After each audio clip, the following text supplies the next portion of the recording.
할렐루야.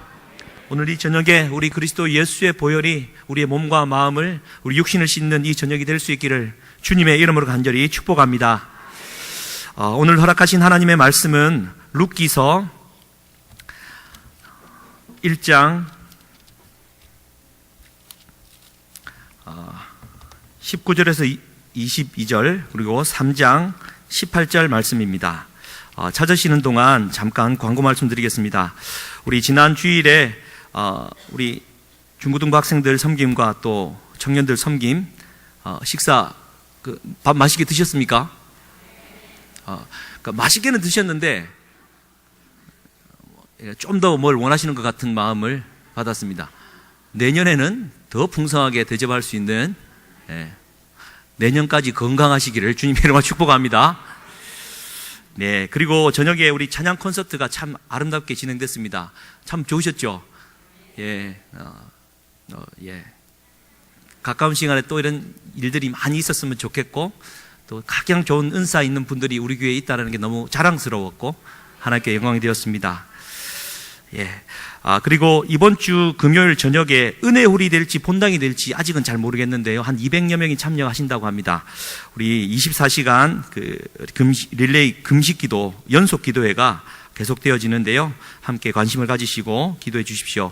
이번 주 목요일에도 7시 30분부터 9시까지 성경 읽기 운동 도움을 드리고 있습니다. 몇 명 참석하시는지 아십니까?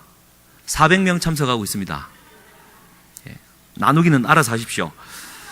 400명 중에 한 명이 되시기를 원하시면 오시기를 바라고요. 도움을 잘 드리도록 하고 있습니다. 우리 교육자들이 열심히 노력하고 있고요. 지금 말씀 온도가 600도가 넘어갔습니다. 그러니까 우리 교회 전체적으로 성경을 50도 간 겁니다. 그러니까 작지 않은 겁니다. 우리가 최선을 다해서 동참해 주시고요. 또 이런 기회가 다시는 오겠지만 또 이번 기회에 또 함께 동참해 주시면 감사하겠습니다. 아버지 학교가 이제 곧 다음 주 토요일이면 시작이 되는데요. 여러 가지 이제 명단도 주보에 올랐지만 다시 한번 권면해 주셔서 모두가 함께하면 참 좋겠습니다. 지난 재직회를 했었는데요. 우리 교회가 재단 가입을 하게 되기로 결의를 마쳤습니다. 물론 계신 분들도 계시지만 왜 우리 교회가 총회 재단 법인에 가입해야 되나 잠깐 세 가지만 말씀드리면, 지금 종교인 과세가 2018년부터 계속되어지는데요. 우리 교회 건물뿐만 아니라 종교에 대해서 과세를 할 때 우리 총회에서 그 모든 것을 관리해주는 유익함이 있습니다. 그리고는 또 과거에 이렇게 법인으로 우리 건물을 이제 자산을 옮기고 나면 교회가 필요할 때 재산권 발동을 하기가 좀 어려운 것이 있었지만 전혀 문제되는 것 없이 오히려 하나의 좋은 보험을 드는 것과 같다라는 차원에서 우리가 결의를 했고요. 마지막으로는 이 교회 건물 자체가 우리 성도님들의 헌금이지만 그것이 교회에 바친 것 이상으로 하나님께 드린 것이고 하나님의 것이겠다라는 그 가치에 따라서 이 본당 건물에 대해서 우리 총회 유지단에 가입하는 것으로 또 우리 결의를 했고요. 또 이래 유익한 점이 이 교회 재산을 노리고 들어오는 불순 세력들이 있습니다. 저는 아닙니다. 근데 요즘에 이단들도 많이 판을 치는데 와서 어지럽게 하고 재산권 분쟁으로 교회를 어지럽히는, 여러분이 언론에서 많이 만나는 교회들 중에 많은 교회가 그런 케이스입니다. 그런 어떤 법적 보호 장치를 해준다는 장점들이 있다라는 것 기억해 주시고, 우리 가정 리더들께서 교인들 명단, 자기 이름과 핸드폰 번호와 그 다음에 사인하는 란이 있습니다. 우리 교인들 모두가 거기에 동참한다라는 차원에서 리더들에게 용지를 나눠드렸거든요. 가정 예배 드리실 때 꼭 한 분도 빠지심 없이 참여해 주시면 감사하겠습니다. 할렐루야. 잠깐 하나님 말씀 읽고 하나님 은혜 나누기를 원합니다. 우리 룻기서 1장 19절부터 22절입니다. 저랑 한 절씩 교독하시겠습니다. 그리고 3장 18절은 함께 읽겠습니다. 제가 19절을 읽겠습니다. 이에 그 두 사람이 베들레헴까지 갔더라. 베들레헴에 이를 때에 온 성읍이 그들로 말미암아 떠들며 이르기를 이가 나옴이냐 하는지라.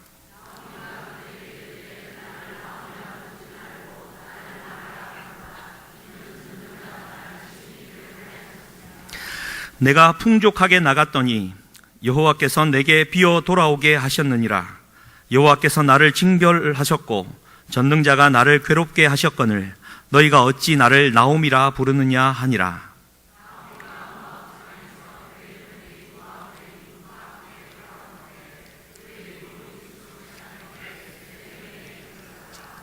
예, 3장 18절 같이 한번 읽겠습니다. 이에 시어머니가 이르되 내 딸아 이 사건이 어떻게 될지 알기까지 앉아 있으라. 그 사람이 오늘 이 일을 성취하기 전에는 쉬지 아니하리라 하니라. 아멘.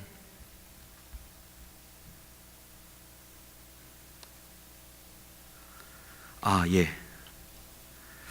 이 시간 결혼 특송이 있다고 합니다. 이 결혼 특송이란 네 단어만 제가 받아가지고 어떻게 소개를 해야 될지 제가 잘 모르겠는데요. 어느 분이신지.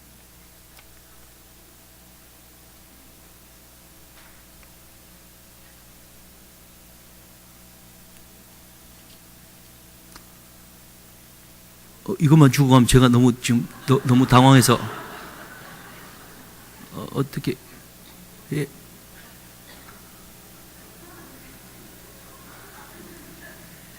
저보고 하라는 겁니까? 제가 한 곡 하겠습니다. 예.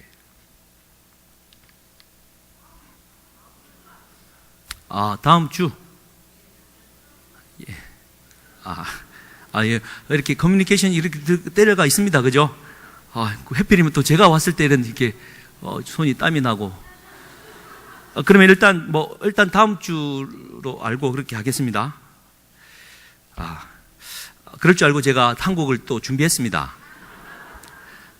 여러분 잘 모르실 텐데 오늘 말씀과 관련해가지고 시선이라는 찬양인데요. 아시는 분 함께 좀 해주시고 1절만 함께 좀 고백했으면 좋겠습니다.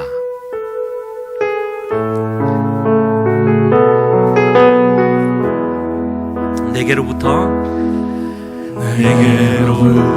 눈을 들어 주를 보기 시작할 때 가사를 좀 생각하시면서 오늘 말씀 내용입니다. 내 작은 마음 돌이키사 하늘에 크게 하네. 주님을 볼 때 내게로부터 눈을 들어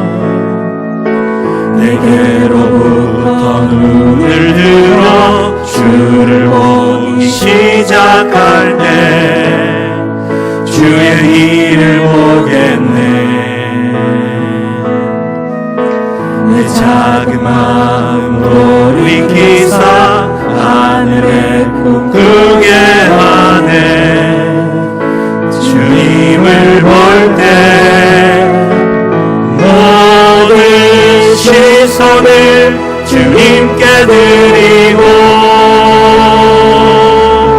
살아계신 하나님을 느낄 때 내 삶은 주의 역사가 되고 하나님이 일하기 시작하면 모든 시선을 주님께 드리고 그 시선을 주님께 드리고 살아계신 하나님을 내가 느낄 때 살아계신 하나님을 느낄 때 비로소 내 삶은 주님 나라의 역사가 될 것입니다. 주의 역사가 될 때 비로소 하나님이 일하기 시작하네.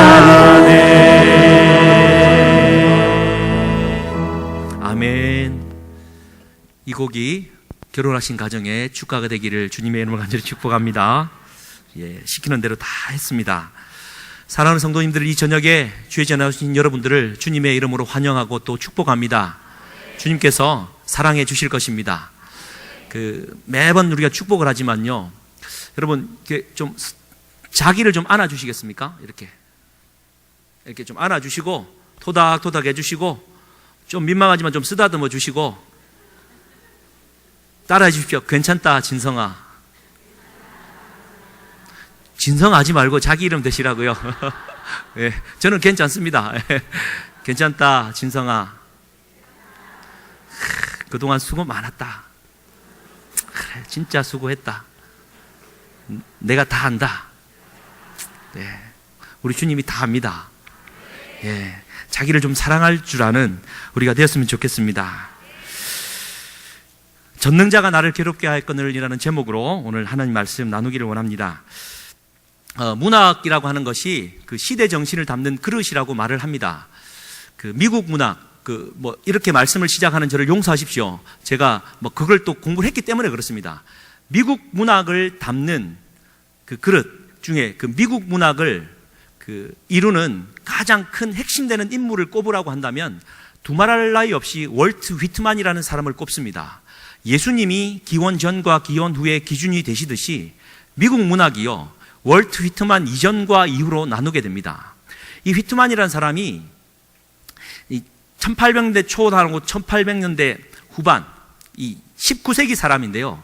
그 19세기 중반 1855년도에 풀립이라는 시집을 냅니다. 그 시집에 아주 두꺼운 책인데요. 첫 시가 52편이나 되는 시를 끊임없이 이어 놓았습니다.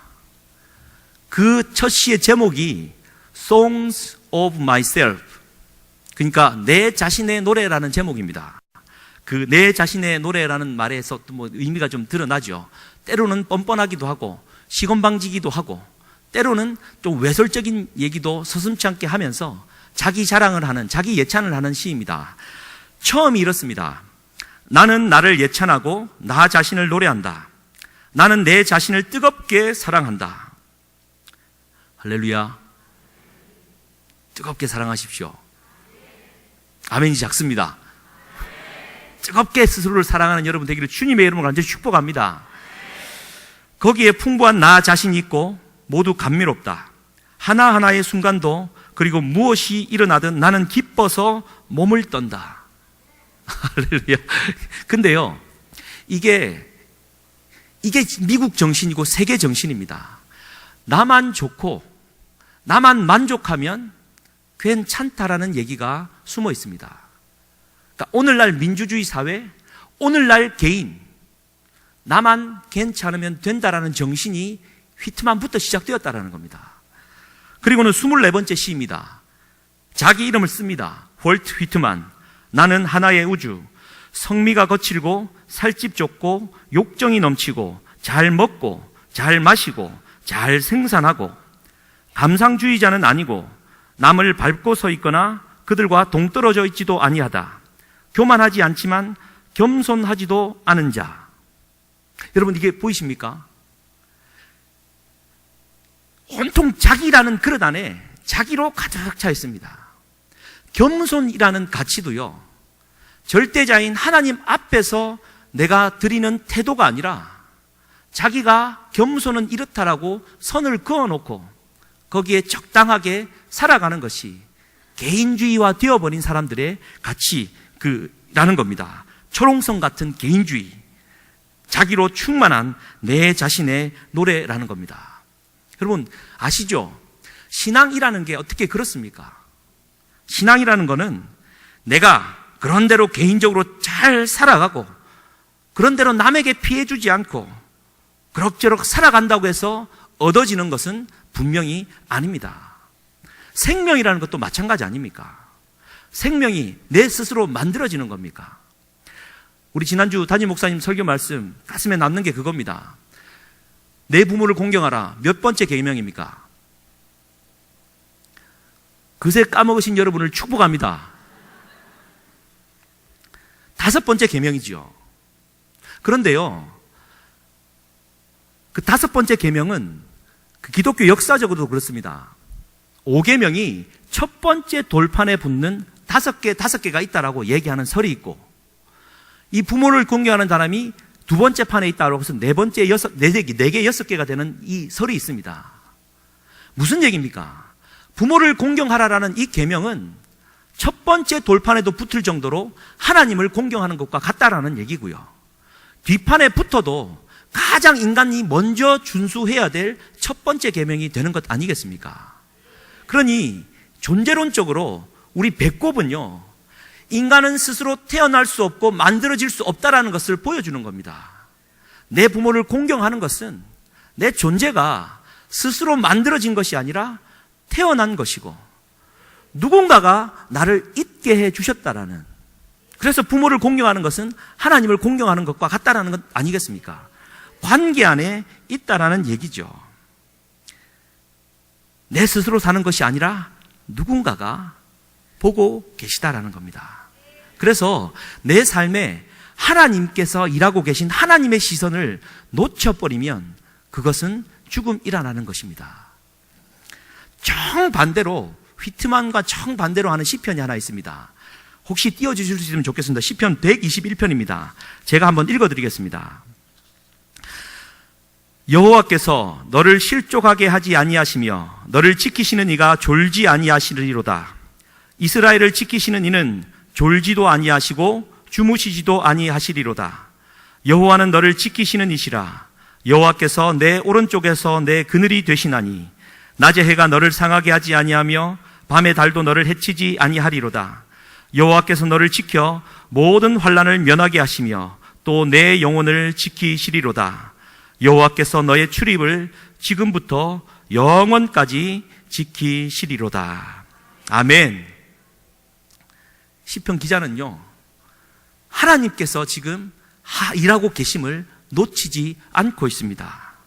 졸지도 않고 주무시지도 않고 내 스스로 살아가는 삶이 아니라 하나님께서 인도해 주시고 보호해 주시는 하나님이 일하시는 인생임을 예루살렘 성전을 향하여 올라가면서 부르고 있는 내용입니다. 그런데 왜 우리는 이 사실을 잊고 살아갈까요? 좀 문제가 생기면 자꾸 하나님이 일하시는 게 안 보일까요? 원인을 빌립보서 2장 11절은 이렇게 말합니다. 사도 바울이 빌립보서에서 2장 21절입니다. 제가 한번 또 읽어드리겠습니다. 그들이 다 자기 일을 구하고 그리스도 예수의 일을 구하지 아니하였다.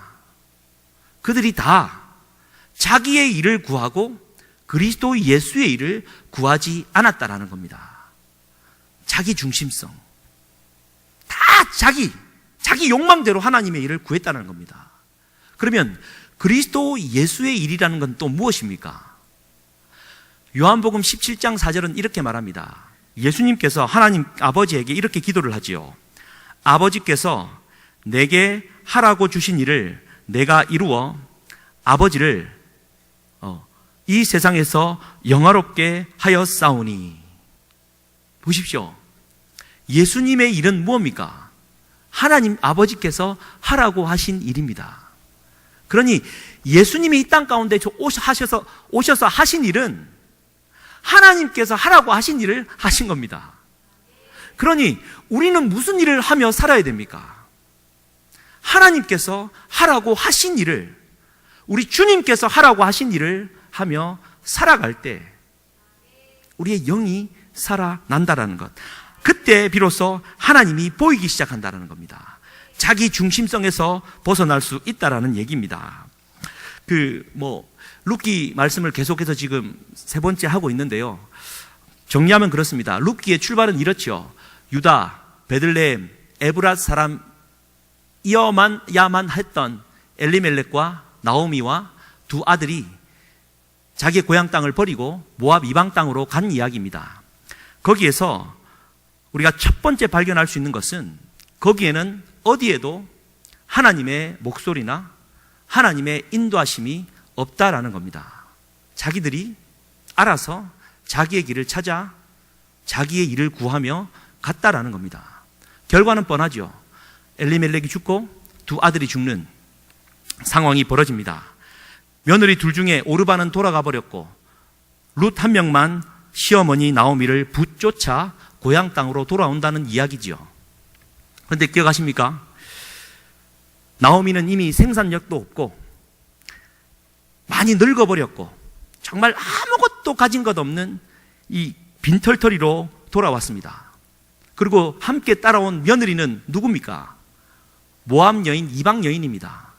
유대인들이 부정하다 말하는 자, 그것도 여인이 함께 왔습니다. 이스라엘 백성들에게서 받을 따가운 시선을 피할 수가 없을 것입니다. 그러니까 이 도무지 남성 중심의 이스라엘 옛 사회로 돌아오는 것 자체가 불가능한 절대 절망으로 떨어져 버린 것입니다. 그런데 이 인간이 얼마나 자기 중심적인지 여기 등장하죠. 나오미가 돌아오니까, 아니, 당신이 나오미냐? 10년 동안 얼마나 피골이 상접했으면 알아보지를 못할 정도로 고난을 당했겠습니까? 네가 나오미냐 그랬더니 그게 부끄러웠던 나오미는 이제는 내가 하나님의 기쁨이라는 나오미가 아니다. 나는 하나님께서 고통을 주신 고통이라는 이름의 마라라고 불러라. 얘기를 합니다. 그런데요, 여기에 하나님의 복음이 있습니다. 얼마나 자기 연민, 자기 비탄에 빠진 얘기입니까? 나는 이제 나오미가 아니라 마라다. 그런데 우리 하나님은요, 이때부터 2장부터 4장 끝날까지, 성경이 끝날 때까지 한 번도 나오미를 마라라고 부르지 않습니다. 할렐루야. 이게 룻기에서 발견할 수 있는 하나님의 복음입니다. 나는 내 스스로의 삶에 대해서 말하다. 나는 저주받은 인생이다. 희망 없다. 스스로를 자학하며 말할 수 있지만 우리 하나님의 시선에서는 한 번도 그녀가 마라인 적은 없다라는 겁니다. 언제나 하나님에게서는 나오미였음을 잊지 말아야 될 것입니다. 하나님은 하나님 나라의 일을 하고 있지. 우리는 자기 연민, 자기 중심, 자기 욕망에 사로갇혀서 내 인생을 저주하고, 그쯤 되면 하나님은 없지요. 이쯤 되면 하나님은 존재하지 않아야 됩니다.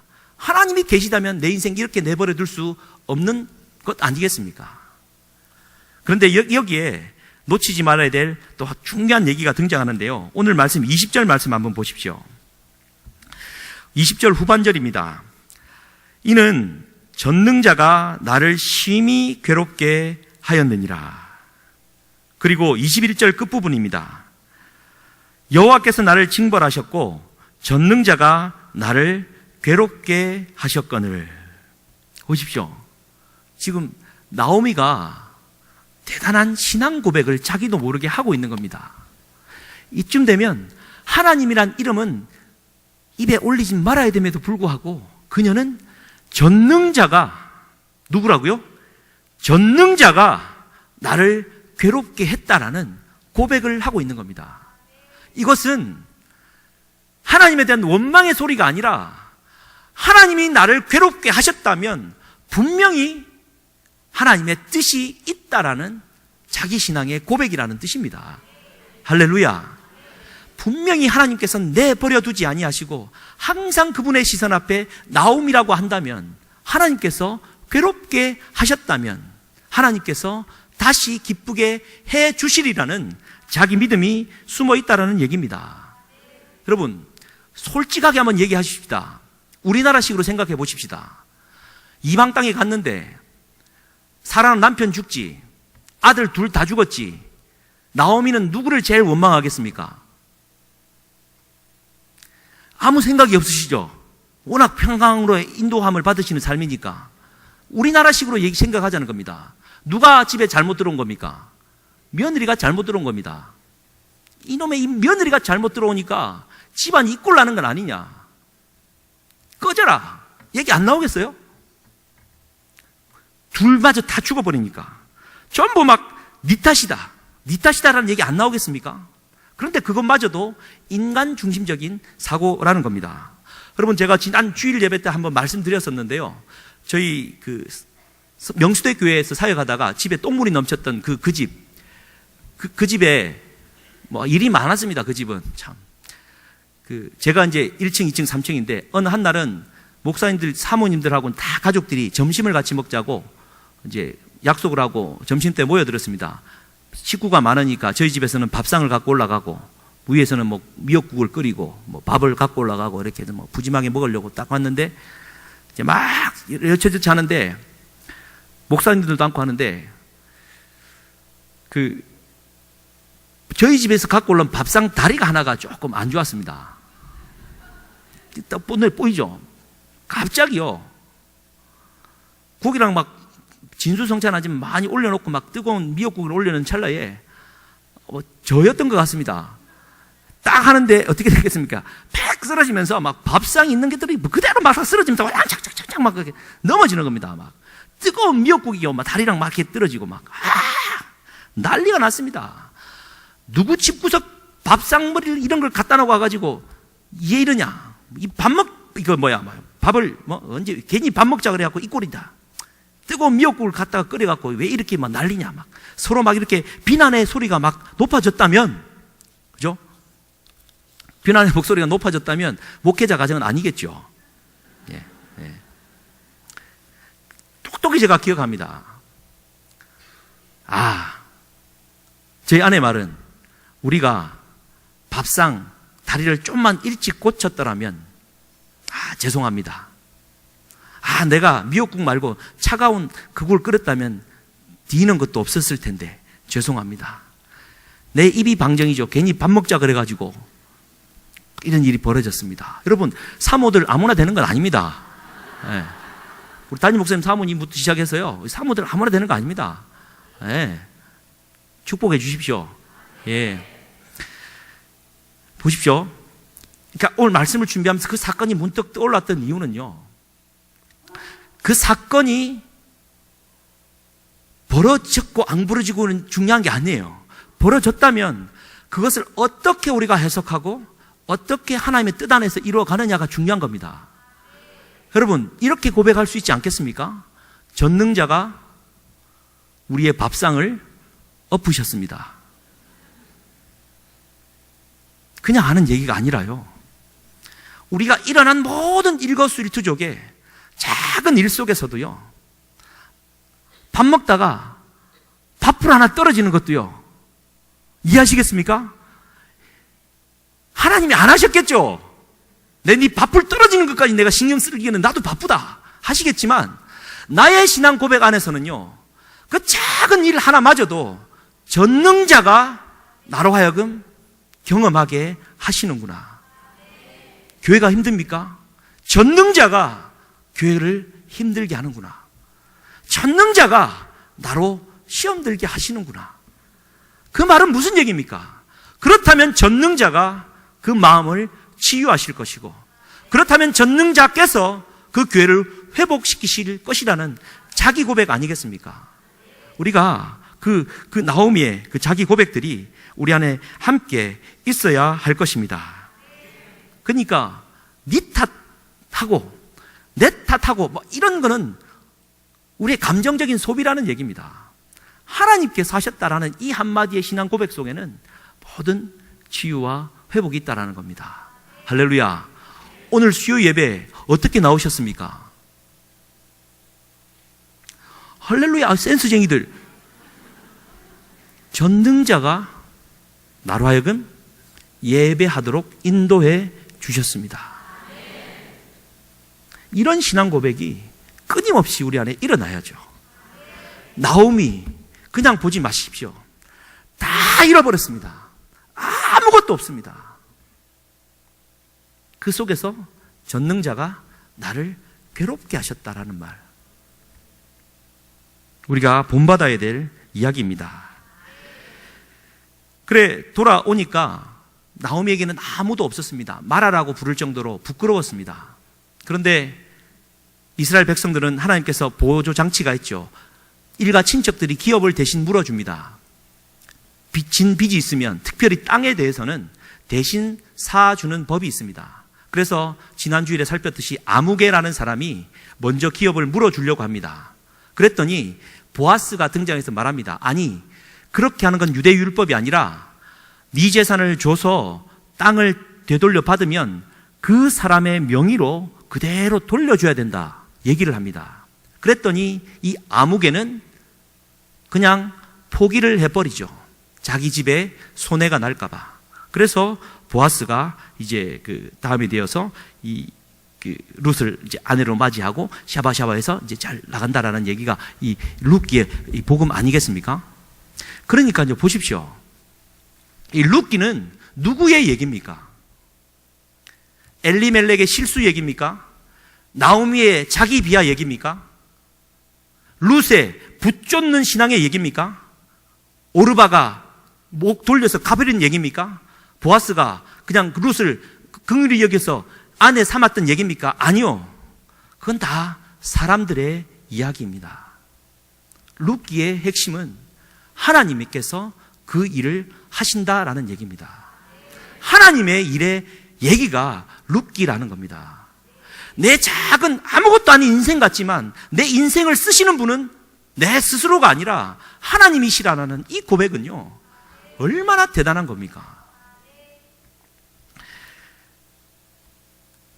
그래서 여러분 2장 10절 한번 보십시오. 2장 10절, 11절, 12절. 룻기 2장 10절, 11절, 12절. 이제 보리 추수 때가 되어서 룻이 우연히 보아스의 밭에 가서 이제 줍다가 이제 보아스의 눈에 띕니다. 근데 보십시오. 2장 10절부터 12절인데 같이 한번 읽겠습니다. 시작.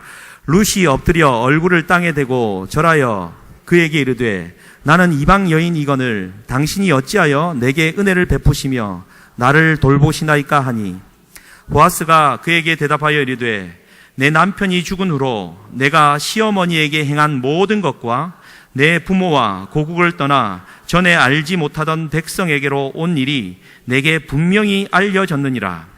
여호와께서 내가 행한 일에 보답하시기를 원하며 이스라엘의 하나님 여호와께서 그의 날개 아래 보호를 받으러 온 내게 온전한 상 주시기를 원하노라. 아멘.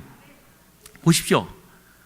룻은 정말 생명을 건 선택을 했지만 누가 이것을 알았다는 겁니까? 보아스가 알았다는 겁니다. 그런데 보아스가 알았다는 얘기가 아니라 이것은 보아스의 눈을 통하여 바라보는 하나님의 시선입니다. 하나님은 아신다라는 겁니다. 길을 열어주신다라는 것이죠. 이 보아스의 입을 통하여 주는 축복은요, 하나님께서 주시는 축복입니다. 네가 이방 땅에서 무슨 선택을 했는지, 시어머니에게 어떻게 했는지 다 안다. 주님이 다 아신다는 얘기, 하나님의 이야기입니다.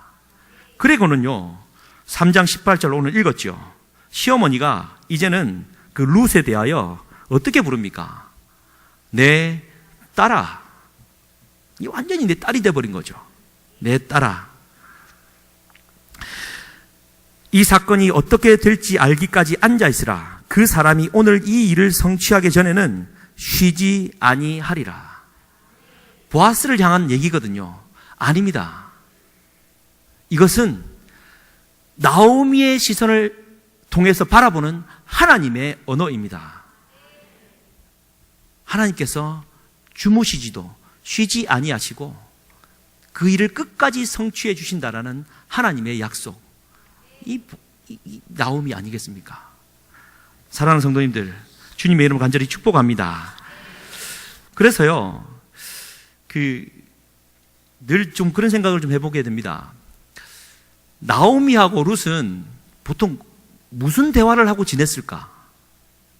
그럼 한번 생각해 보셨습니까? 시어머니하고 며느리는 보통 무슨 대화를 합니까? 저희 집을 예를 들면 저희 아내한테 자존심 긁는 소리를 합니다. 우리 유목사는 초등학교 때는 어땠으며 중학교 때는 어땠으며 고등학교는 이랬는데 누군가가 선이 들어왔는데 그것도 이기며 며느리랑 결혼했다. 한 3번만 더 들으면 100번 같습니다. 얼마나 자존심 상하는 얘기입니까? 그런데 그걸 또 합니다. 저희 예고요. 사랑하는 성도님들, 며느리랑 무슨 얘기를 하십니까? 대화의 주제가 대부분 다 그렇습니다. 가정 예배 드리실 때 여러분 무슨 얘기 나누십니까? 제가 미국에서 목회할 때요, 토요일 새벽 기도를 합니다. 그러면 6시에 예배를 드리면 6시 40분쯤 예배가 끝나거든요. 다과를 꺼내서 차를 마시면서 한 8시까지 무슨 얘기하냐면 골프 얘기합니다. 내가 왜 이전엔 이 골프가 이렇게 재밌는지 몰랐네. 제가 듣다가 너무 짜증이 나서요. 매주 그러니까. 그런데요, 우리가 서로 나누는 대화를 잘 유심히 보십시오. 사람의 언어를 얘기하는지, 하나님의 일을 얘기 나누는지. 모르긴 몰라도요, 시어머니 나오미와 룻의 대화는 굉장히 영적이었을 것 같습니다. 그런데 이 영적인 대화가 얼마나 중요하냐면요, 내가 한 주간 살면서 내 삶에 하나님이 이렇게 일하시더라. 한 주간 사는데 하나님이 정말 마라처럼 나에게 음성 한번 들려주지 않더라. 이런 하나님 중심적인 대화가 언제 해보셨습니까? 여러분, 자녀랑은 또 무슨 대화를 하십니까? 숙제했느냐? 학원 잘 갔다 왔느냐? 밥은 먹었느냐? 그러다가 말 제대로 안 들으면 또 뭐 싸우고. 여러분, 자녀에게 오늘 하나님께서 학교에서 네 공부할 때 어떻게 음성을 들려주시느냐? 오늘 학원 가는 길에 하나님을 만났느냐? 하나님 말씀을 얼마나 지금 보았느냐? 뭐 이런 대화는 하신 적 있습니까? 있다는 얘기입니까? 솔직히 말해서 저도 한 번도 없습니다. 그런데요, 영적인 대화가 얼마나 중요한지, 여러분, 천하의 페류나였던 기독교 변증가로 보냈던 어거스틴과 어머니 모니카 얘기는 너무나도 잘 아시죠? 그런데 어저께 제가 영성 같이 공부하던, 미국서 공부하던 목사님이 이 교회에 잠깐 들러가지고 대화를 나누는 중에, 여러분, 이 대화가 그렇게 중요합니다. 여러분, 공부 많이 하고 또 책 많이 읽거나 또 기도 많이 하는 사람과 함께 하시기를 축복합니다. 그런 사람과 어울려야 돼요. 그러니까 듣는데 어거스틴의 고백록 제9장에 보면은 어머니 모니카가 임종하기 전에, 언제 임종할지를 몰랐지만 그 사건 이후에 곧 임종하게 되는데, 어거스틴의 고백록 제9장에 보면은 또 그 장소를 잊어버렸습니다. 예, 잠깐만 찾고 하겠습니다. 예.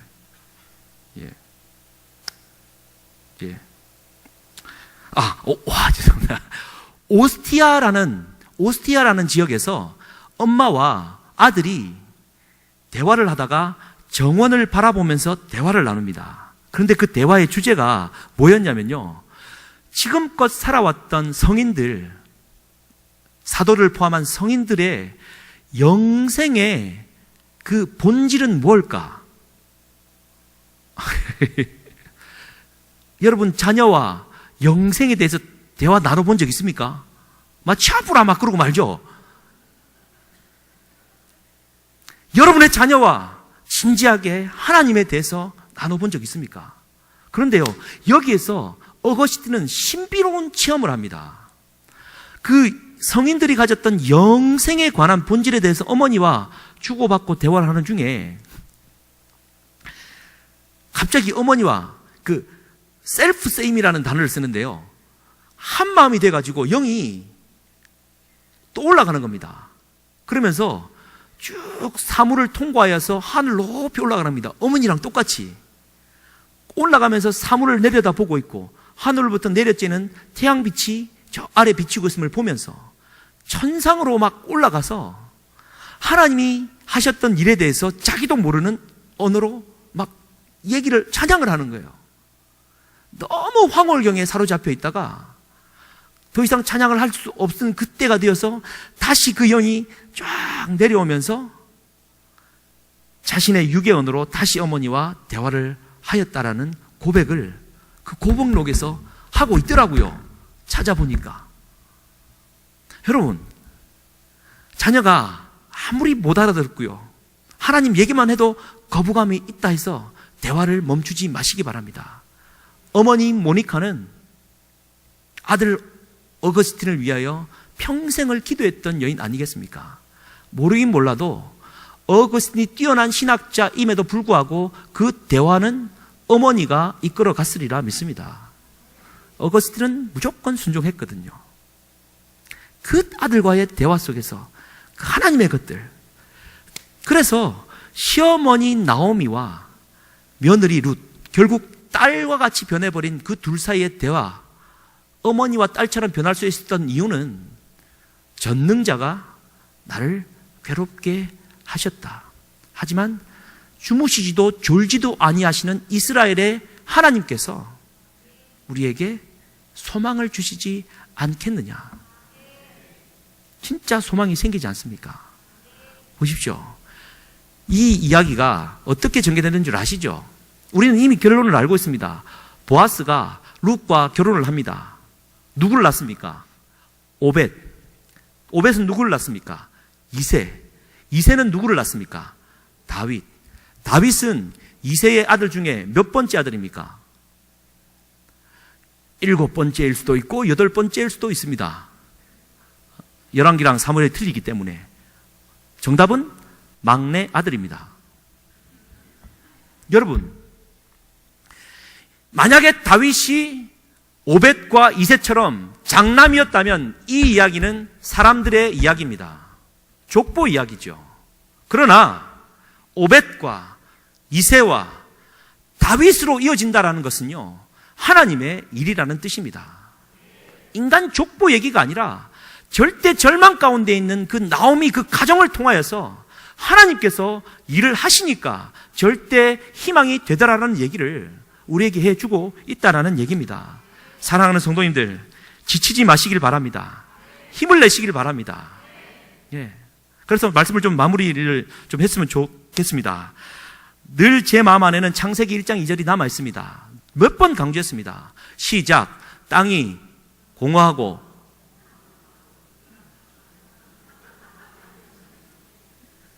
할렐루야. 예. 다 하신 줄 믿습니다. 땅은 우리의 기본입니다. 그 땅이 공허하고 혼돈하고 흑암 가운데 있었다는 겁니다. 보십시오. 천지창조에 공허와 혼돈과 흑암은 기본입니다. 부정하지 않습니다. 거기에 빛이 있죠. 여러분, 공허와 혼돈과 흑암의 공간은 따로 있고 빛이 있을 때 또 다른 공간이 만들어졌습니까? 아니요. 공허와 혼돈과 흑암이 있는 그 장소에 빛이 임하니까 그것이 보시기에 좋은 아름다운 공간이 되어버린 겁니다. 공허와 혼돈과 흑암을 담고 있는 그릇은 하나님의 빛을 담아버리는, 하나님의 영광을 담아버리는, 그분의 뜻을 담아버리는 그릇으로 변해버렸다는 겁니다. 결코 혼돈과 흑암과 어둠을 부정하거나 거부하지 않습니다. 우리의 삶이 그렇다는 거거든요. 그렇다면 우리가 가져야 될 마음은 언젠가 외쳐질 하나님의 음성, 빛이 있으라. 사랑하는 성도님들 가정 안에 빛이 있을 것입니다. 오늘 빛이든 내일 빛이든 365일 이후에 빛이든 12년 하고도 3개월 이후에 빛이든 하나님은 반드시 그 빛을 비추어 주심으로 말미암아 하나님의 일을 하실 것입니다. 어려움 중에 있다 할지라도 힘을 내십시오. 우리 하나님께서 함께 하실 것입니다.